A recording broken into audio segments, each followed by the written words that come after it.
Places of worship act है, उसको follow करिए, भारत को मजबूत रखिए, वरना ये हिंसा बढ़ेगी। जो बाबर नामा का इंग्लिश में तर्जुमा किया, उसके फुटनोट में लिख रहा है, उस ट्रांसलेशन में नहीं लिखा। आप हर जगह खोदेंगे। कल मैं कोर्ट को जाके बोलूं प्राइम मिनिस्टर घर में मुझे खोदना है, वहां पर कुछ था, कहां रुकेगा ये पागलपन, बताइए। अब आ जाते हैं आज के संविधान वाली बहस पर। आपने देश की संसद में बोला है, आप मुस्लिमों की आवाज बनते हैं, लेकिन सवाल है कि आप नेता तो देश के हैं ना, आप सिर्फ अल्पसंख्यकों के नेता कैसे बन सकते हैं इस देश में? आप कहते हैं ये बीजेपी वाले हिंदुत्व बेचते हैं, हिंदुत्व से वोट कमाते हैं।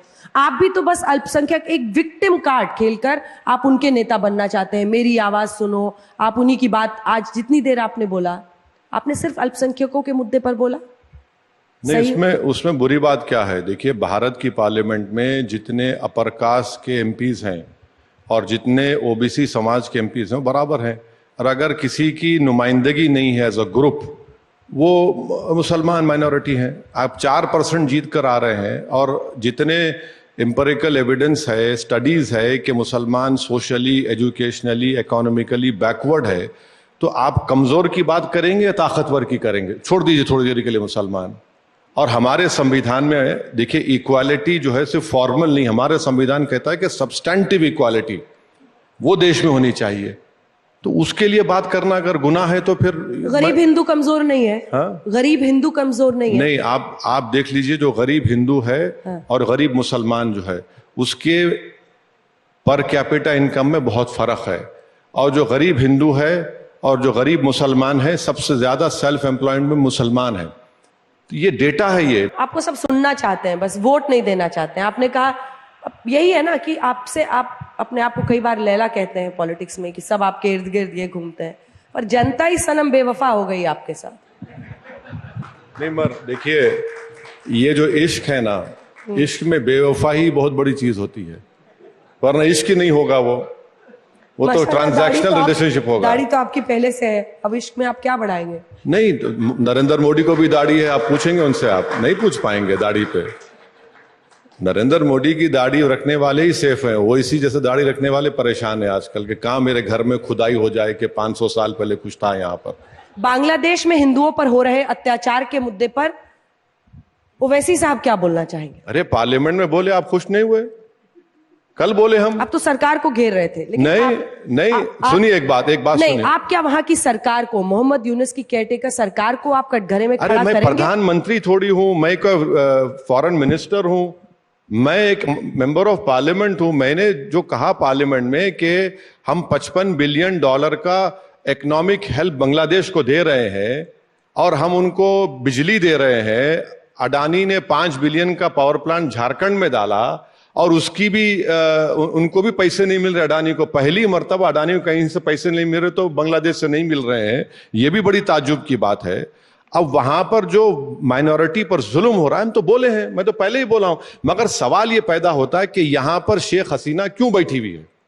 क्या दिक्कत है बैठने में? अरे, यहां पर बैठकर आप जो है इस तरह के स्टेटमेंट्स दे रहे हैं, क्यों दे रहे हैं? अच्छा, मुझे समझ में नहीं आया कि क्या मोदी सरकार उन स्टेटमेंट्स को वेट कर रही है, नहीं कर रही है। मगर बांग्लादेश के माइनॉरिटीज पर उनको कंट्रोल करना चाहिए, और खुद मिनिस्टर फॉर एक्सटर्नल अफेयर्स जवाब दिया कि फॉरेन सेक्रेटरी गए थे। शेख हसीना को लेकर एक फॉरेन पॉलिसी भारत की पहले से रही है, ये कंटिन्यूटी वाली पॉलिसी है। ना, देखिए, कंटिन्यूटी वाली ना, कोई नहीं, गलत है। हम तो कह रहे हैं एमईए बंद कर दिया जाए, हैदराबाद में वहां पर खोल दिया जाए। सुन तो लीजिए, आप बार बार हैदराबाद से इतनी मोहब्बत क्यों करते हैं मुझे नहीं मालूम, मगर शायद आपको हैदराबाद अच्छा लगा होगा वहां पर। मगर ये बताइए कि हमारी देश की फॉरेन पॉलिसी उस देश से होगी या किसी फैमिली से होगी? फैमिली से नहीं है ना, हमारी फॉरेन पॉलिसी बांग्लादेश से है। वहां पर वहां की जनता ने कुछ फैसला किया। हमारा बोलना यह है कि हम $55 बिलियन का उनको वहां पर इन्वेस्टमेंट कर रहे हैं, हमारे ट्रेड है। अच्छा, पूरे विश्व में सबसे ज्यादा कॉन्सुलेट वीजा देता है बांग्लादेशियों को भारत आने के लिए। मेरा ऑब्जेक्शन इस बात पर है कि बांग्लादेश में वहां के माइनॉरिटी पे जुल्म हो रहा, और भारत के मुसलमान को कटघरे में खड़ा कर रहे हैं। अगर कोई मिल जाए तो उसकी आरती उतारो, ये क्या बात है? ये क्या बात है? ये जो नफरत फैलाई जा रही है बांग्लादेश के नाम पर भारत में मुसलमानों के ऊपर, ये बिल्कुल गलत बात है। संभल और संभल में हुई हिंसा के बाद एक नई बहस छिड़ गई है। अभी places of worship act court में सुप्रीम कोर्ट ने केंद्र सरकार से कहा है, जो अभी तक पता चल रहा है, सरकार का ये मानना है कि जो उसमें बदलाव की जरूरत होगी तो बदलाव भी होनी चाहिए। सर्वे की मनाही उस एक्ट में नहीं है। संभल में सर्वे हो रहा था, कोर्ट ऑर्डर से हो रहा था, वहां लोगों ने पत्थरबाजी की और हिंसा हुई।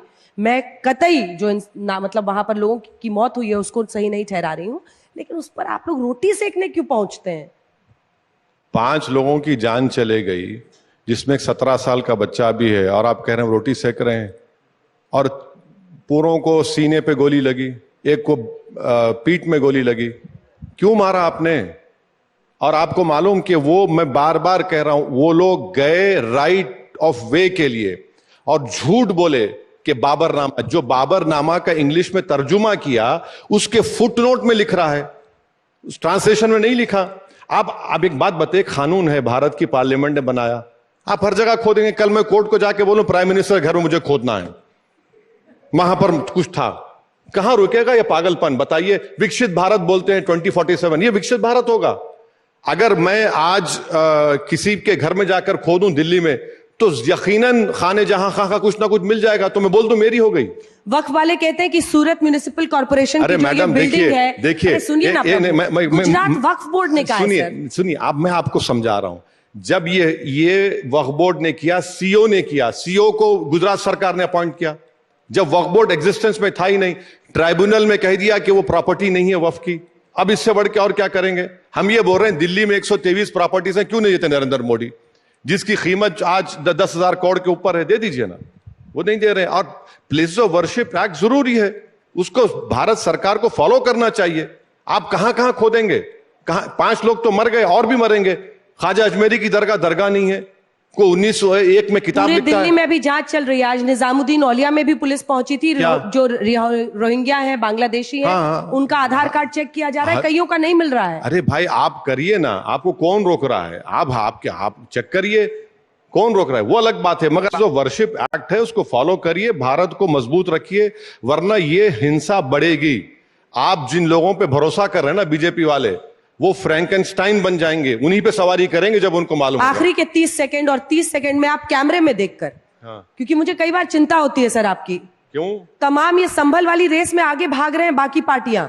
आप कहते हैं कि आप इंडिया गठबंधन में आपको कोई शामिल नहीं करता है। आपके लिए सुनहरा मौका है कि आप देश के मुसलमानों को ये समझाएं। आज तक से बड़ी कोई आवाज तो है नहीं मैडम, मैं कि वो आपको सिर्फ सुने नहीं, मैं आपकी आंख में आंख वायरल ना करें, वोट भी डालें। नहीं, मैं आपकी आंख में आंख डाल के बोल रहा हूं, जैसा आपने मोदी जी की आंख में आंख डाला, आपको कुछ नहीं होगा।